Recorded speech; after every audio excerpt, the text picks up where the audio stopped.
मैं हूँ हारिस और आप देख रहे हैं फोएज मीडिया। याद तो ऐसी आती है कि कोई मिनट खाली नहीं जाती जिस वक्त याद नहीं। हिस्टोरिकल साइट हुआ करती थी, ये आर्कियोलॉजिकल साइट थी, ये एक लोगों का बसेरा था। मस्जिद थी जहाँ पे लोग इबादत करते थे, एक मदरसा था जहाँ पे बच्चे पढ़ा करते थे, एक घर था जहाँ पे इमाम रहा करते थे। लेकिन आज सिर्फ एक समतल जमीन बन के रह चुकी है ये। लेकिन उसका जो दिलो दिमाग में जो दहशत घुसी उस दिन की, वो दहशत नहीं भुला पाई। वो जो अपनी जान से खत्म हो गई।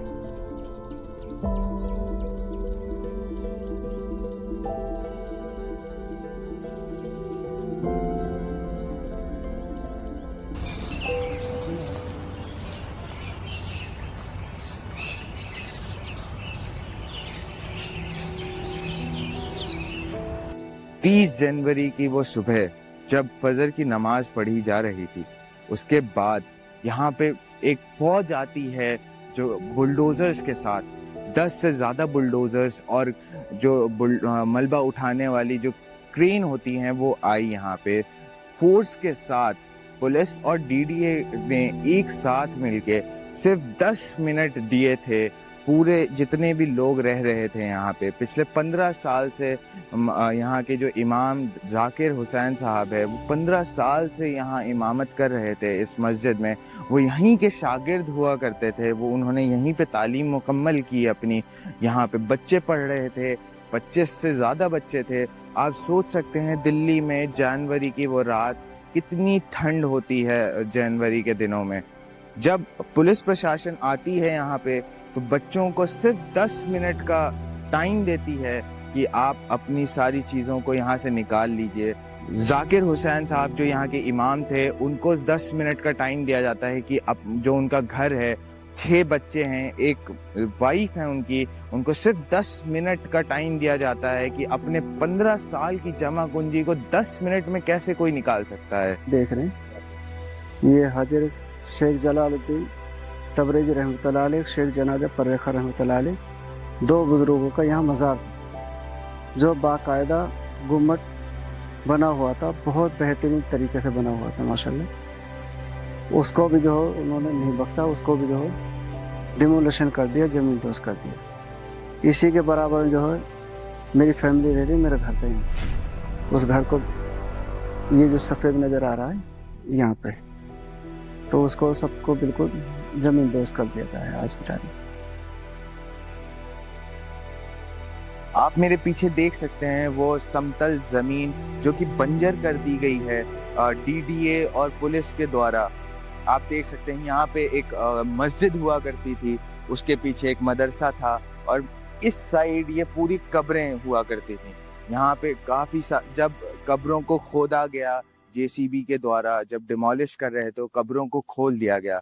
कब्र जब बनाई जाती है तो उसका तहजीब ये होता है कि एक गड्ढा किया जाता है, वहाँ पे जो शव होता है, जो लाश होती है, उसको वहाँ प्लेस किया जाता है, उसके ऊपर एक तख्त रखा जाता है, फिर उसके ऊपर से मिट्टी डाली जाती है। लेकिन जब ये डिमोलिशन हो रहा था उसके दौरान जब आप देखेंगे तो यहाँ पे काफ़ी सारी जगहों पे बहुत सारी कब्रें खुली हुई हैं जिनका तख्त जो था उनका, तो वो बाहर आ गया है वहां से। ये 600 साल पुरानी मस्जिद एक हेरिटेज, एक आप हिस्टोरिकल साइट हुआ करती थी, ये आर्कियोलॉजिकल साइट थी, ये एक लोगों का बसेरा था। मस्जिद थी जहाँ पे लोग इबादत करते थे, एक मदरसा था जहाँ पे बच्चे पढ़ा करते थे, एक घर था जहाँ पे इमाम रहा करते थे। लेकिन आज सिर्फ एक समतल जमीन बन के रह चुकी है ये। क्या ये आपको नहीं लगता है कि जो बुलडोजर के द्वारा एक वेपनाइजेशन हो रहा है इस चीज का, बुलडोजर्स को एक एज अ वेपन यूज किया जा रहा है against a certain community, against a certain minority people, तो कहीं ना कहीं कुछ ना कुछ क्या लॉ और जस्टिस जो अगर हमने जब बात की थी, मौलाना साहब ने बताया कि कागजात हमारे पास थे। जब ये हाई कोर्ट में से 2020 में हमने केस डाला था, तो 2022 में जो है हाई कोर्ट ने ऑर्डर कर दिए कि भाई इनकी जो है डिमार्केशन करके इनकी तार फेंसिंग की जाए। भाई हमारे पास कागजात है, जब ही तो हाई कोर्ट ने ऑर्डर करे हैं डिमार्केशन तार फेंसिंग के लिए। लेकिन उसको नज़रअंदाज करते हुए डीडीए अब पुलिस फोर्स के साथ आती है और निस्तो नाबूद कर देती है वो 600 साल पुरानी मस्जिद, मदरसा और वो ग्रेवयार्ड। एक कब्र की भी जगह नहीं है क्या मुसलमानों के लिए इस देश में? कब्र को भी खोल के मुर्दों से भी पूछा जा रहा है क्या कि यहाँ पे किसी और की ज़मीन पे आप गड़े हो क्या? मुर्दों की जो आप यहाँ पे और भी विजुअल्स देख सकते हैं, कैसे हड्डियां बाहर आ गई हैं। बारिश का मौसम था, सर्दी की वो रात थी। बच्चों ने ना तो जूते पहनने का उन्हें मौका दिया, ना चप्पल पहनने का मौका दिया, और डीडीए ने बेतहाशा बेरहमी से जुल्मत के दौर में एक तानाशाही का एक मंजर समझिए कि कैसे उसे तोड़ दिया गया।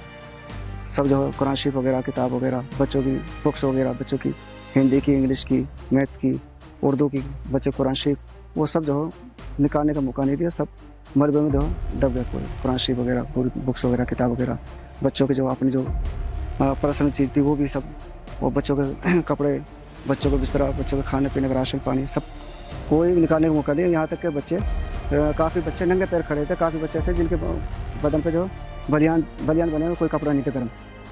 इतना रहम नहीं आया उनको कि इन बच्चों को भाई इनके सामान निकालने दो, ये इनके कपड़े पहनने दो, जिसके पास चप्पल उन्हें चप्पल लाने दो अंदर से। सबको बच्चों को बाहर खुले आसमान के नीचे खड़ा कर दिया और घेर के। 10 मिनट का टाइम कितना होता है एक घर की जमा पूंजी निकालने के लिए? घर में अक्सर ये याद आता है कि मेरे 6 बच्चे थे, 6 बच्चों में सब उस दिन जो है वो मंजर देखा था, 10-12 बिल्डर, इतनी ज़बरदस्त फोर्स। और उस दिन का जो हैवतनाक जो मंजर था कि एक मेरी सबसे जो बड़ी बच्ची थी, 15-16 साल की बच्ची थी, तो वो उसी दिन से उसका दिलो दिमाग में इतनी दहशत, इतनी डर खौफ बैठ गया कि वो 1 महीने के अंदर अंदर जो है वो ख़त्म हो गई। उसने खाना पीना छोड़ दिया, खाना पीना नहीं खाया, बस ये कहती कि मुझे मदरसा लेके चलो, मुझे मदरसा लेके चलो, मैं मस्जिद जाऊँगी। लेकिन उसके जो दिलो दिमाग में जो दहशत घुसी उस दिन की, वो दहशत नहीं भुला पाई, वो जो है अपनी जान से ख़त्म हो गई।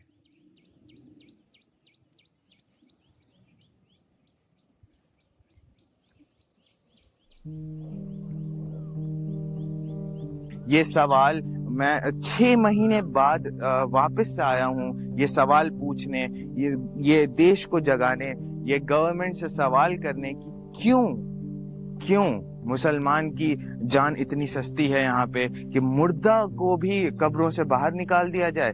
क्या मुसलमान की जो लाइफ है वो इतनी आम हो चुकी है, उनकी रहने की जगहों को सिर्फ 10 मिनट दिया जाता है घर से निकलने के लिए?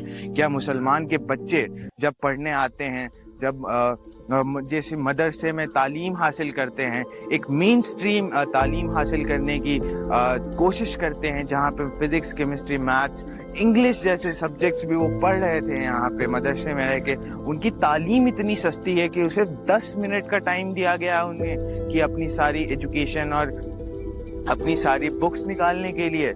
ये सवाल आप सबसे है, ये सवाल गवर्नमेंट से है। क्या लॉ एंड ऑर्डर फेल हो चुकी है? जुडिशरी फेल हो चुकी है ये बात रखने में? ये कोर्ट के लैंडमार्क जजमेंट्स फेल हो चुके हैं? क्या तानाशाही ऐसी ही बढ़ती जाएगी कि कोर्ट के आदेशों का उल्लंघन कर दिया जाए? ये बहुत सोचने का विषय है आज।